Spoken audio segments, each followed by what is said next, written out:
ان کے اس جذبہ سے امت نے اہل بیت کے اندر اتحاد و محبت کو مزید مستحکم کیا اور باعث رحمت قرار پایا۔ ولادت حضرت عباس اور القاب۔ مدینہ منورہ میں حضرت عباس کی ولادت کے وقت اہل بیت نے خوشی میں چراغ جلائے۔ حضور نے ان کی پیدائش پر مبارک ہاتھ رکھ کر دعا فرمائی، اے اللہ ان کو اہل بیت کے لیے سایہ بننے والا، سچی وفاداری اور شجاعت کا پیکر بنا دے۔ انہیں پہلے سقاؤں کا لقب ملا کیونکہ آپ پیاسوں کو پانی پلانے کی مثال تھے۔ پھر آپ نے کربلا میں علم برداری کے باعث علمدار کا لقب پایا، جو حق و حقیقت کے علم کو بلند رکھنے کی علامت ہے۔ القاب کے معنی اور سبق۔ سقاء سے مراد ہے پانی پلانے والا، جو دوسروں کے پیاسے دلوں کو سکون پہنچاتا ہے۔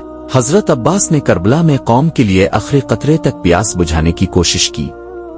علمدار اسے مراد ہے پرچم اٹھانے والا، جو سچائی و عدل کے علم کو سر بلند رکھتا ہے۔ یہ لقب آپ کی بے مثال وفا اور شجاعت کی علامت ہے۔ یہ القاب ہمیں سکھاتے ہیں کہ خدمت اور وفا کے بغیر ایمان مکمل نہیں ہوتا، اور ہر انسان کو اپنی زندگی میں خدمت، خلق اور سچائی کے علم کو بلند رکھنے کی کوشش کرنی چاہیے۔ خاندانی اقدار اور عملی سبق۔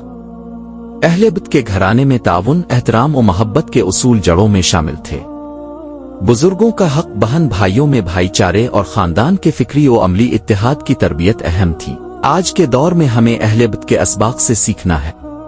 اپنے خاندان میں شفقت اور تعاون کیسے بڑھائیں، مشکل وقت میں صبر اور ایمان کو کیسے پروان چڑھائیں۔ اختتامیہ۔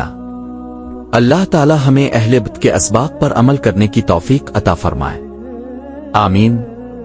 اگلی قسط کا عنوان ہوگا نشو و نما کا سفر، حضرت عباس کی تربیت۔